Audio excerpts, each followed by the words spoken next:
Okay, the modules that we've been through since this morning, I think got into emphasis on the requirements, on the measures. That's following from the modules on the first day, which talked mostly about categorization. Okay, so the next two presentations are sort of like a digression. We're sort of transitioning into a technology and the communication areas. And as you're moving out of that toolbox, let's see where we are on the next slide. But this particular module, as the title indicates, is the transport security technologies and applying graded approach. So through the next 30 or so slides, we'll basically show how the graded approach are being applied on transportation security technologies. And most of those slides are examples. So I can accelerate and go slow and stop me if you have any questions, and we go from there. But basically, the module provides an overview of a variety of transport security technologies in the areas of packages, protective overpacks, conveyances, lock seals, tracking systems, communication systems. It demonstrates how technologies can be applied following a graded approach and assisting understanding the functions, where S is in plural, each technology fulfills. I don't recall earlier on when we specifically talk about what are the security functions that we're trying to fulfill. So in terms of the toolbox, we build from the bottom, and I think the heavy on the regulations, the requirements, the recommendations, the guidance, largely is over, but we save still two more, 2F and 2G, where Mike Wengler, is going to step up and talk about the DOE regulations. And just some notes.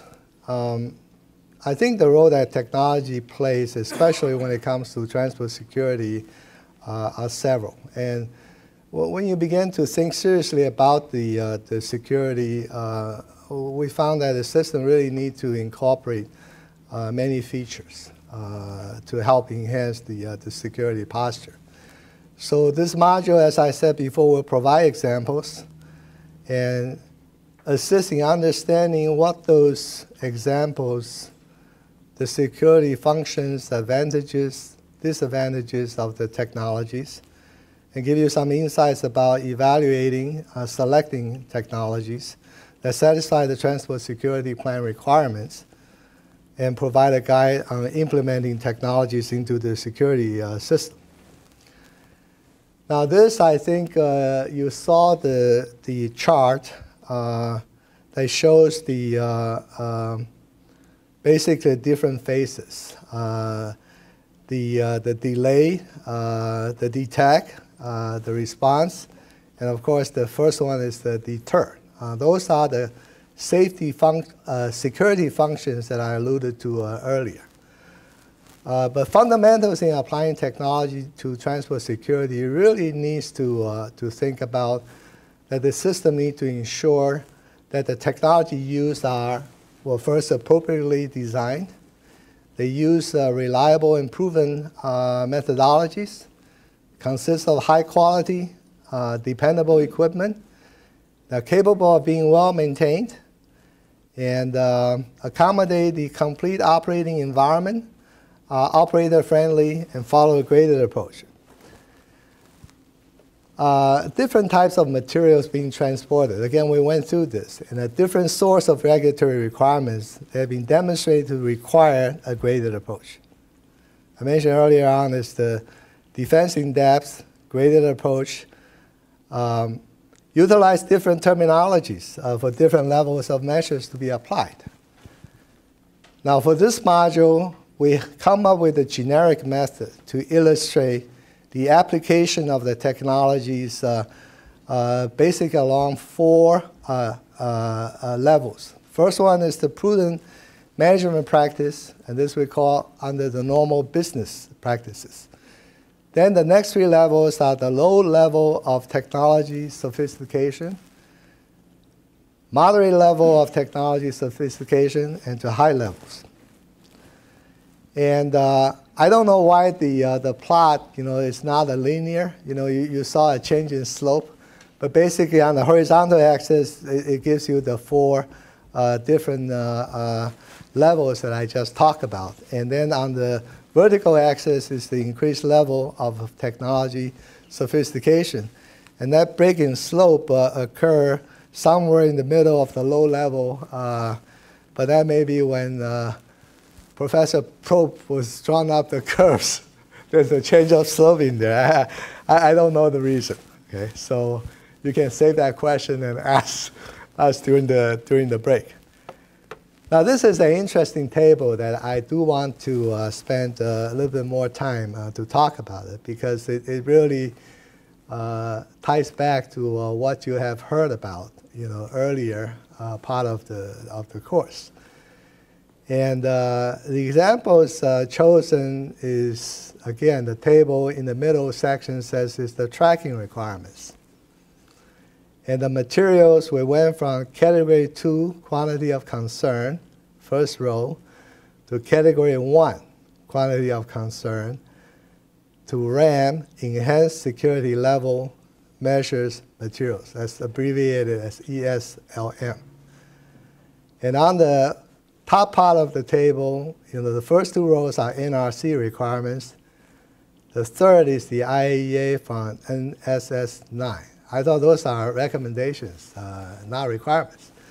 But when you look at the tracking requirements, on the top two it says, again, Dr. Schuler mentioned this during Pope Ron's talk, is use established packaging tracking system for all transport.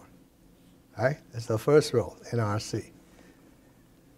And I think later on the, again, the lower half of the table, the fourth row, it says you use established package tracking system for road and rail. Now, both came from NRC. All right? In the second row of the table from NRC, it says use continuous or continual and active monitoring and tracking system for road and rail transport. Right? And the third one says the tracking, surveillance, position monitoring devices and procedures for road, rail, and sea transport. Now further down below, you saw for the spent nuclear fuel, nuclear materials in category 1 or 2, quantity of concern. Again, it's NRC, this I mentioned. The fifth row says category 3, nuclear materials. And that's from IAEA. This circular 225 revision 5 says system capable of identifying the location, i.e. using barcode tracking system, unless potential consequences are determined to require a higher level of sophistication. So the term we use in this talk, actually, you can trace the origin, where they came from. And the last one for category 1 and 2 nuclear materials, the last row on the table, it says use satellite-based tracking system with a transport control center for tracking and current position and security status of the shipment. Okay, so that's all. I mean, you can find the basis for, at least when it comes to requirements on tracking, the different regulations stipulates. Now, before I get into the examples, there are some caveats. And these examples shown in the following slides, they are representative of potential solutions. They are generally available, but they are not recommendations. Okay? And the technology represents well-established transport systems and good operating practices and emphasize truck transport. So we go from the low level or sophistication level technology, again, just go down the list. On the packaging, and here are the examples that you saw, the safety requirements for package design are generally sufficient. containing materials requiring only a low level of sophistication technology. By the way, the bolded print in the bottom of the slide, usually that ties the examples to the particular security functions that these systems provide. So this slide shows the securing packages to conveyances. Again, you have the points are on using high integrity materials, for the tie-down systems. Design tie-downs so they can be locked. Use tie-downs in other securing systems, both closed and open conveyances. Locking tie-downs to cargo access doors. Again, the high quality off-the-shelf key locks or package tie-downs, locking mechanisms, and look at the locking integrity. Control keys should be verified before dispatch, at stopping points upon arrival.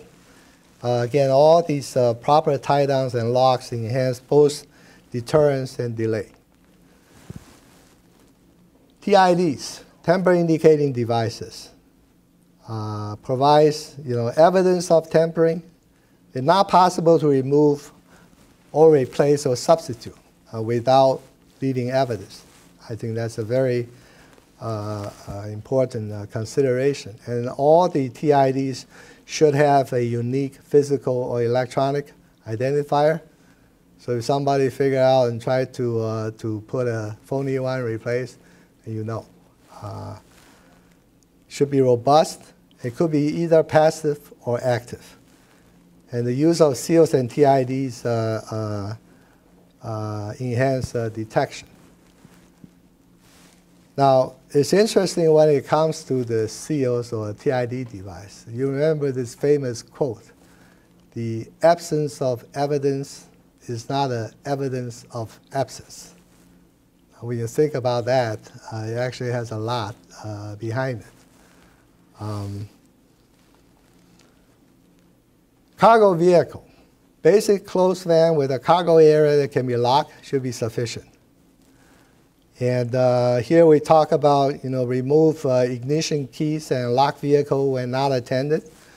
Steering wheel lock, wheel clamp, building or add-on alarm. And use of these closed cargo vehicles, simple immobilization alarm technology enhance deterrence, detections, and delay. Security for open conveyances. For open conveyances with large packages, enhanced security measures may need to be considered. Again, we talk about using high integrity materials for tie-down, locking systems, concealed cargo using sheeting or covering materials. And depending on the threat level, we talk about the use of pre-detonation shields, enhanced route surveillance, response capability, guards.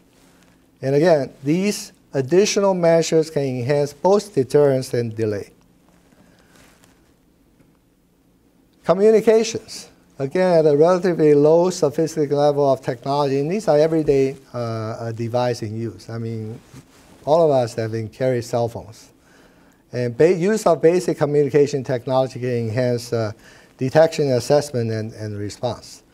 But in situations where you have a major event or disaster going on, I think the cell phone people found out is that you basically either you can't call in or you can't call out. And it has been demonstrated, I think, in the recent tragic events like, Hurricane Sandy and others. On package tracking, simple commercial arrangements includes these barcodes, one-dimensional 2D barcodes, and those enhance detection, assessment, and possibly response as well. Personnel identity verification, like our badge. Basic personnel identification technology enhances deterrence. And these identification may include government-issued or approved photographic identification or biometric methods. Now moving on to the next level, moderate level. I don't think it's repeat on every nuances that I just mentioned, but you can sort of look at the figures and see what that protective measure or measure enhances. What you see in this picture is my guess, a RTG, radio thermoelectric generator. And then they put a cage on the outside. Bird cage turns out to be very, very effective, as a personnel barrier. And also is a great impact limiter. You try to drop a package, with the bird cage around, where the cage took up all the impact energy without, being able to get to the package itself, which is in the center. So this particular one shows that it of course enhances deterrence, the detection and delay, hard to get to. Now this is the example, is a personnel barrier. It's a French-designed protective barrier for rail cast transport. Okay. They also acted as a rain canopy. Next one on the chains and the tie downs. Again, compared to what the photos that you have seen before. Excuse me. And here they use high security boron steel. Anybody know why they choose to use boron steel? Any guess? Must have very high strength. If you're trying to think of a way to cut that wire, my guess is that boron steel has a much higher tensile strength than just conventional. Otherwise, I don't think they put boron in the steel because boron is a good neutron absorber. Okay. So you use enhanced locks, and there's all kinds of locks. I don't know if you can go to your neighborhood hardware store and just get all these varieties, but if I see them in the photos, there must be companies that make these special locks, and let's talk about the shackle size, enhanced strength, double locking, latching mechanism, key retaining, and manufacturer key control with restricted availability blanks. Okay. Moderate level, sophistication level, again, additional locks, as shown in these examples that goes on the door, on the closed container.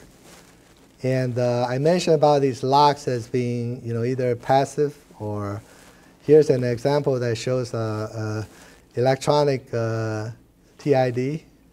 And that is actually made by an Israeli company called Hyg Tech. And all the secrets are in the wire, the cable itself. I was told that if you cut that cable, there's no way you can splice it up, back and or replace. Next one is on the covered trucks rather than cargo vans. And here are two examples. And this, at moderate sophistication level, they're talking about alarm system. They talk about duress button, radio communication system, high security locks on doors, enhanced packaging, enhanced tie-down racks and pallets with locking fixtures and door sensors, so on and so forth. Okay, so moving on to tracking, communication, command and control. Again, still at the moderate sophistication level. And what are we talking about? Here, if you follow the graded approach, and depending on the materials being transported, we can use satellite-based automated tracking system. One must ensure this quote-unquote interoperability, providing the ability of strategic personnel to communicate by radio, two ways, right, with staff from other agencies in real time. And consider talk around, allowing direct communication between two or more radios on the same frequency without using a repeater system. Tactical radios. Status changes information readily available to responsible parties.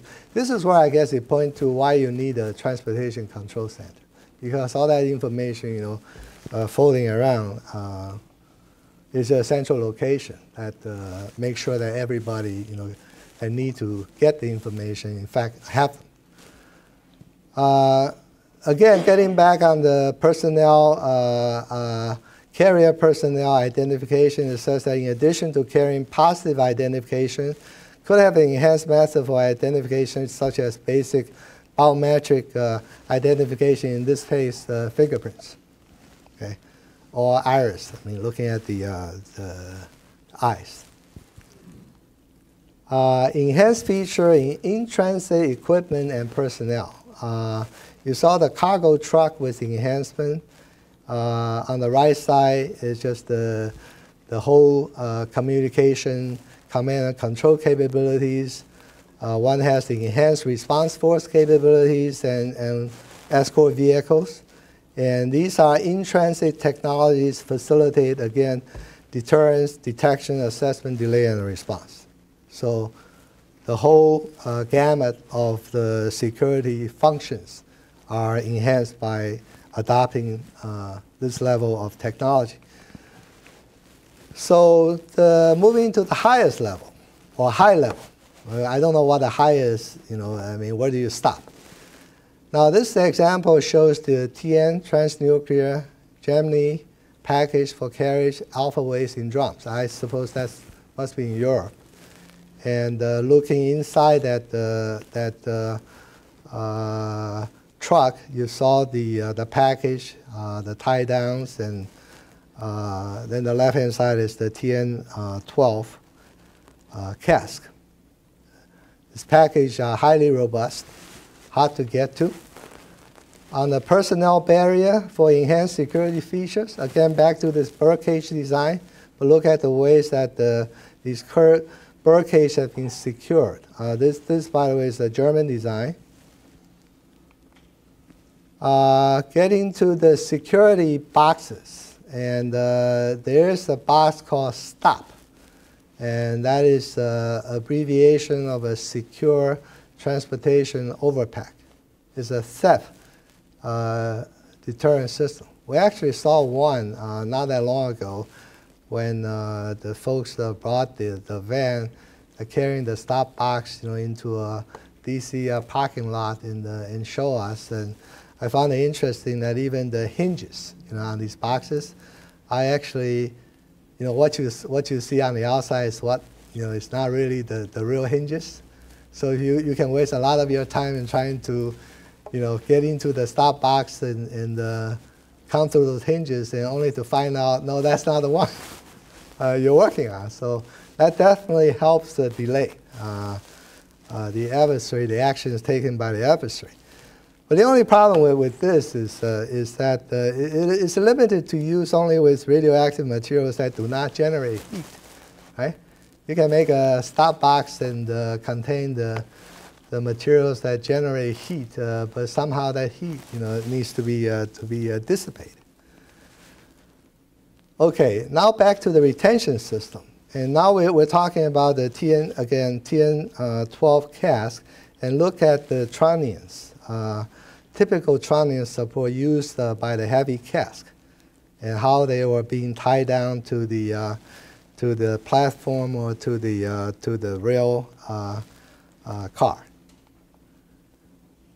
Now this one happens to be the system that we have worked on for 5 or 6 years, and it's a radio frequency identification system that you will hear a lot later on. I think starting tomorrow. But basically, the system operates both transport and storage. The device is a tag, and you'll see actual examples. And they can be attached to a variety of DOE certified Type B packages, as well as DOT 7A. They can be coupled to the vehicle tracking system. They can assist in both command and control. Getting back to the truck again. One on the left is a German design. And I don't know what the CIFA 2, is that also a German design on the right, Ron? Okay. It says off the shelf. I don't, it's a quote unquote off the shelf. I don't know if you can go like a Mercedes-Benz and say, I want to buy one, or go to the truck divisions, or I do not know, okay? And these are specially designed security vehicles, obviously. Tracking, monitoring tracking. Again, this system you will hear a lot more starting tomorrow, so I won't spend time on this. And but we're not the. There are other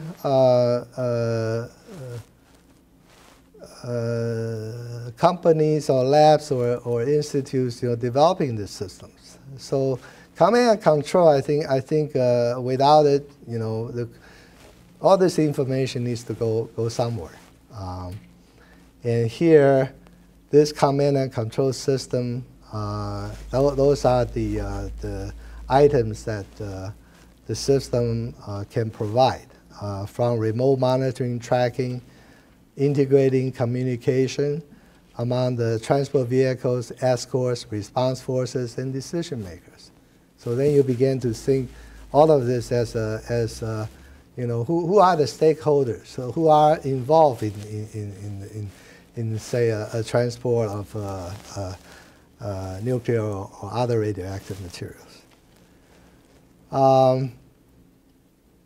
Armored cargo vehicles, enhanced guard vehicles. This one again, boy, Germans have designed a lot of these systems. Again, these examples, a lot of them, I mean, most of them actually courtesy from Ron Pope, who got, I assume, pictures, photos from his colleagues from overseas.